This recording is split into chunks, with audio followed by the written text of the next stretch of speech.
Pikkuhuoneen asunto, mitäs maksaa 3200. Semmoinen tavallinen. Nyt me saatiin ihan asiakas mukaan ja me lähdetään oikeasti katsoa näitä asuntoja täällä näin. Me ei nyt mennäkään ihan luksusasuntoa ensin, vaan me lähdetään se normaali johonkin one bedroom paikkaan. Vähän tämmöiseen pienempään. Niin, jonka vuokra maksaa vaan 3000 euroa kuukaudessa. Täällähän on siis halpa. Sellainen perushinta täällä. Hirveetä oikeesti. Mietin, kun Suomessa kyllä maksaa sun omasta kämpästä 3 tonnia. Se on siis saman kokoinen kuin täällä. Perikatomme. Nimenomaan. Me myös samalla tässä Katrin kanssa katsotaan itsellemmekin joku kiva. Ihan. Siis sitä varten me ollaan täällä näin. Siis todellakin. Ainakin muuttaa tänne. Paitsi että mä en kestä tätä vesisadetta. Tää sää saa kyllä ruveta muuttua vähän. Joo, ne on vaan tässä on sateenvarjon pitäjä. Joo, nimenomaan. Niin romanttisesti. Avaa toi sateenvarjo. No pidä sitä. No niin. Miss Utula kävelee.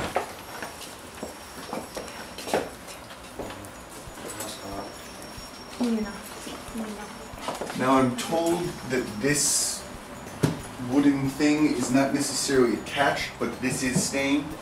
Everything else they will be taking with them, but this just gives you a little bit more closet space and storage, and it kind of does tuck in nicely so it doesn't really take up too much of the living space. Great.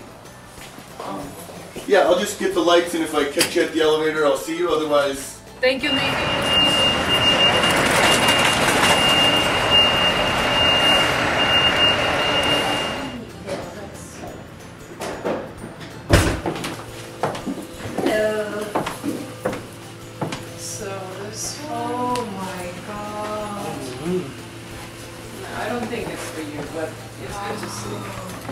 Tässä asunnossa on kuulemma asunut joskus, ei tässä asunnossa. Tässä talossa on asunut Naomi Campbell muun muassa ja kuulemma hirveästi kaikki malleja ja sitten myös valokuvaajia. Ja tässä asuu kuulemma ne tyypit, jotka omistaa puolet Park Avenuen asunnoista. Että siis ihan rikasteltu. Ihanat näkövät. Mäkin asun tässä kohtaa. Niin mäkin. Me haustutaan tätä.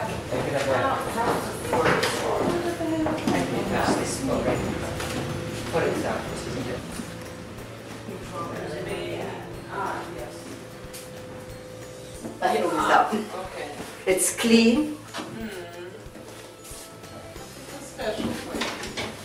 Closet enough.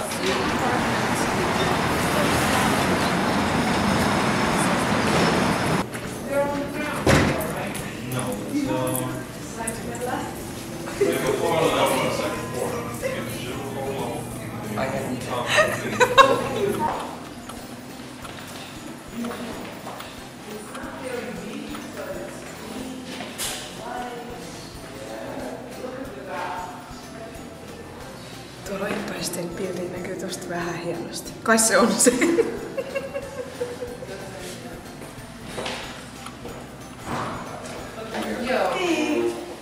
right? Tää on ihana. But you see, $500 erä. Ja saada ihan erilainen asunto. Joo.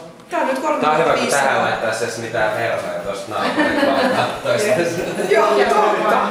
Joo, alasti tässä. Joo, kyllä. Ihan vaatimaton. Pikkukesäpartyt vaan. Pikkupartyt, joo. Ihan pari ihmistä. Kattoterassille Niin. juhlimaan. Vaatimaton. Joo, ei tosta Ei, toi on hirveen näköruma näköala tonne. Tää pitäis vetää jollain sermillä. No niin, nyt me vihdoin päästiin perille. Me ollaan 4,5 tuntia reissattu täällä ja katsottu, millaista työtä sullakin on. Ja me ollaan kaikki ihan poikki. Onko aina näin poikki päivän jälkeen? Joka päivä on sama päivä minulla. Ja se on ihan tämmönen päiviä on töissä. Tässä aika paljon liikkuu ja mennä taksilla ympäri kaupunkia, kun säkin esittelet näitä asuntoja. Että kyllä tässä niinku ihan kuntoiltua tulee. Tää on siis ihan, mä oon siis jotenkin jalat, jos pitää laittaa korkokenkiä.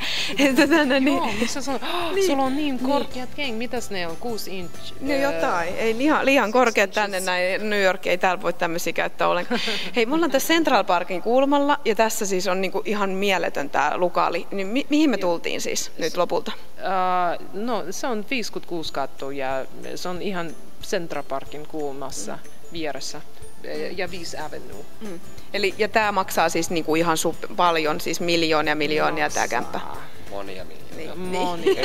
Siis se ei saa tulla sisään, jos he ei tiedä, kuka sä oot. Okei, eli täällä on tosi tarkkaa sitten. Ajalla mennään sitten. Me päästiin jostain syystä, sä oot puhunut niille jotain tosi hyvää, että joo, näet kannattaa päästää sisälle. Joo, kun meidän tultiin tänne perässä taksilla, niin meillä oli oikein ovi auki siinä ja ovimies oli siinä. Service, kyllä. Ja siis täällä on ihania näköaloja joka paikasta noista kämpistä, näkyy Empire State Buildingia ja me ollaan kierrätty nyt katsomassa niitä, niin ihan mielettömiä. Et siis täällähän voisi asua vaikka, siis tännehän voisi ihan muuttaa tänne luksusapartmenttiin. Kyllä. No, me voin yrittää. Meille järkkää jotain. Joo, kiitoksia. Joo, mä mielellään. Nyt siis tämä Central Park-alue, kaikkein kalleinta aluetta New Yorkissa. Kyllä, totta. Se on tosi kallis alue. Joo. Ja ketä täällä siis yleensä asuu tällaisissa taloissa? No, Harrison Ford, sama kuin New York Times owners, I don't know, Smirnoff vodka, who owns Smirnoff vodka. Like, I mean, I cannot disclose exact names because against the rules of the building, and we are in the building. So we have security up there. Hei, mutta nyt me nautitaan näistä makeista näköaloista, mitä täältäkin aukeaa, ja siis nautitaan näistä ihanista tästä päivästä vielä, koska ei me tämmöisiin asuntoihin koskaan enää tämän jälkeen päästä. Ei. Sanotaan, että ei meille varmaan ovimiehet enää availe ovi tämän jälkeen. Hei, kiitos Angelika tosi paljon. Oli tosi ilo kiertää sun kanssa vähän näitä paikkoja. Oli hyvä. Kiitos. Moi moi.